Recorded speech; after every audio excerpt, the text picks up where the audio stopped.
point pour notre page numéro 5 de notre cahier de broderie. Aujourd'hui, la page numéro 5, bah, vous l'avez déjà commencé bien comme il faut et on va travailler sur le point de Malte là sur notre petite fleur. Donc le point de Malte, hein, c'est un point qui se travaille avec plusieurs fils.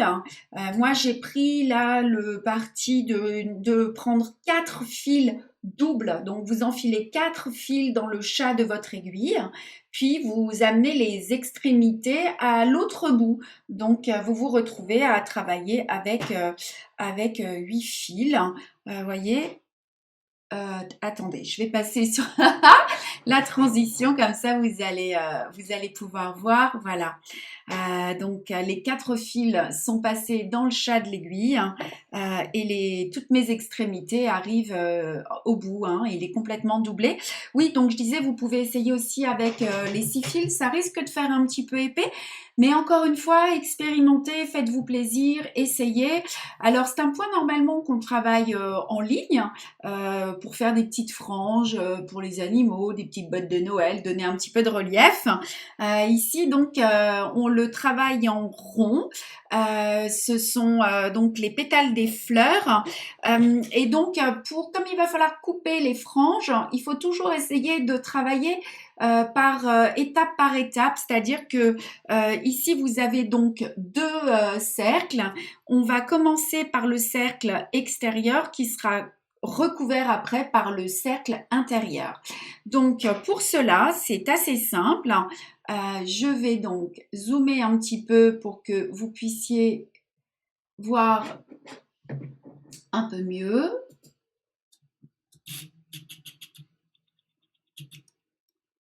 Le voilà. Donc, vous voyez que nous avons des traits avec des suivis de petits espaces. Donc, nous allons d'abord travailler sur un trait. Donc, je vais piquer à la moitié du trait ici. Je pique à la moitié, je ressors au bout du trait sur la gauche. Donc j'ai utilisé une aiguille plus grosse encore. Hein. Vous savez qu'on a nos assortiments nos pochettes d'assortiment d'aiguilles. C'est top hein, parce elles contiennent des aiguilles de tailles différentes. Donc voilà, je tire, je monte et je vais réserver ces fils sous mon pouce pour aller piquer au bout du trait et ressortir là où ressortent déjà mes fils. Et je vais tirer, comme ceci. Puis, je vais couper mes fils. Vous laissez une distance de fil assez importante et puis on égalisera à la fin. Je recommence le deuxième trait. Je pique au milieu, je ressors. Je pique au milieu, je ressors à peu près, enfin au bout du trait. On arrive presque à l'autre côté du point. Ça peut se toucher, c'est pas important. Hein. Voilà. Je bascule mon fil en haut. Je vais à droite. Je ressors au milieu. L'aiguille vers le bas. Je tire et je coupe. Alors, je vais essayer de faire un plan plus serré. La netteté, a priori, c'est tout bon. Alors, je tourne. Je pique au milieu, je vais au bout de mon trait, quasiment, vous voyez, là où sortent mes fils hein, du point précédent. Moins il y aura d'espace et mieux ce sera. Je pique, je ressors.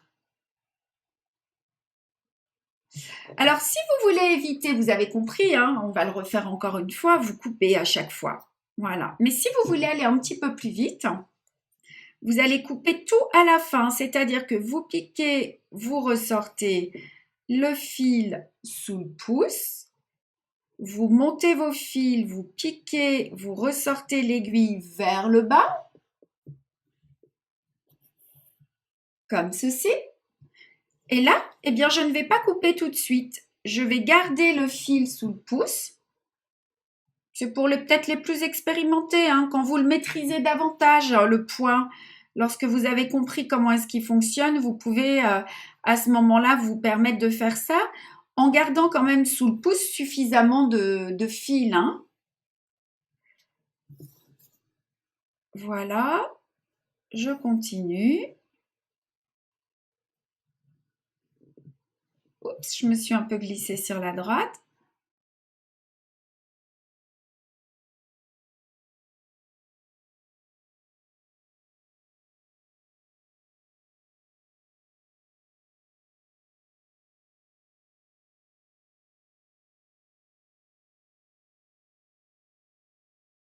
Donc là, j'arrive à la fin de mon premier tour, hein. Donc, je vais piquer au milieu, je ressors. Si vous en avez fait plus que les traits, ça n'a aucune importance, ça peut être mieux même, hein, il sera plus fourni. Et le dernier, en fait, point, je vais le chercher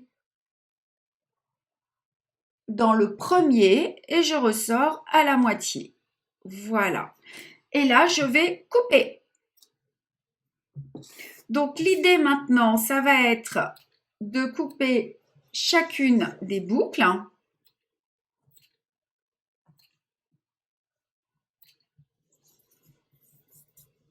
Essayez de les couper de manière régulière. Alors, ça se fait par étapes, hein. Alors, c'est beaucoup, beaucoup trop grand. Pour ça, vous pouvez aussi enlever votre cercle, hein, et puis vous aider avec une petite règle à mesurer correctement. Mais en tout cas, je vous montre le principe, hein.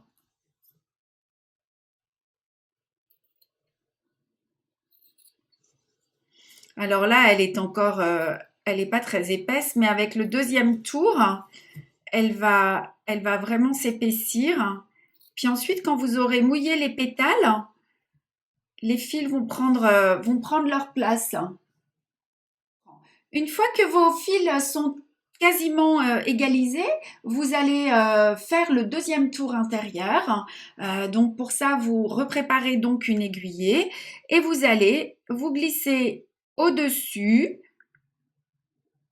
en recommençant ce cercle, hein, ces points de Malte. Alors la petite difficulté, ça va être de pas se laisser embêter par les fils, hein, qui sont déjà par les petites franges. Donc pour ça, moi, ce que je vous conseille, c'est de les maintenir, hein, toujours sous le pouce, de manière à ce qu'elles viennent pas, ça ne vienne pas vous embêter. Donc voilà, là j'ai fait mon premier point. Je tourne. Je fais mon deuxième point à l'intérieur. Je maintiens tous les fils qui sont dessous pour pas qu'ils viennent m'embêter. N'hésitez pas à couper, hein. On va couper, ce sera plus facile pour le deuxième tour, je pense. Voilà, donc coupez, n'hésitez pas. On y va. Deuxième point. Je garde mes fils sous le pouce, je remonte le fil et mon deuxième point est fait. Et je coupe. Et vous allez continuer à tourner comme ceci jusqu'à la fin.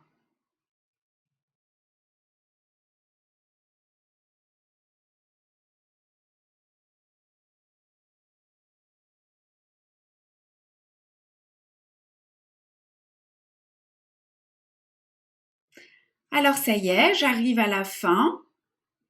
Donc je coupe mon avant-dernier point pour combler le dernier petit espace ici. Il est vraiment minuscule pour le coup, mais c'est pas grave, on va y arriver. Je prends juste un petit fil. Donc plus vos points seront petits et plus votre fleur sera fournie. Voilà. Donc je coupe mon dernier pétale. J'enlève mon cercle. Et maintenant, je vais tailler. Voilà, prendre le temps. d'égaliser un petit peu tous les points, tous les fils, pardon.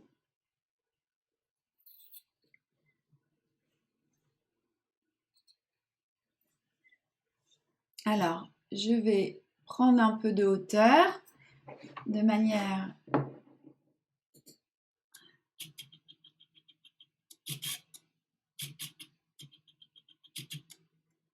ça y est, de manière à bien tailler mes petites franges. Vous les mouillerez hein, et vous les retravaillerez avec vos doigts de manière à ce que ce soit régulier et joli. Hein. Si vous avez envie d'utiliser peut-être un peu plus de fil pour que ce soit plus fourni, vous pouvez. Voilà ma petite fleur. Donc ensuite, il faudra broder des petits points de nœud à l'intérieur. N'hésitez pas donc à la mouiller puis à la frotter comme ceci un peu dans tous les sens, de manière à ce que les fils se désolidarisent les uns des autres. Waouh, quel exercice, hein? Bon, eh bien, écoutez, je vous donne rendez-vous pour je crois, le dernier point de cette page numéro 5. Prenez soin de vous, bye bye!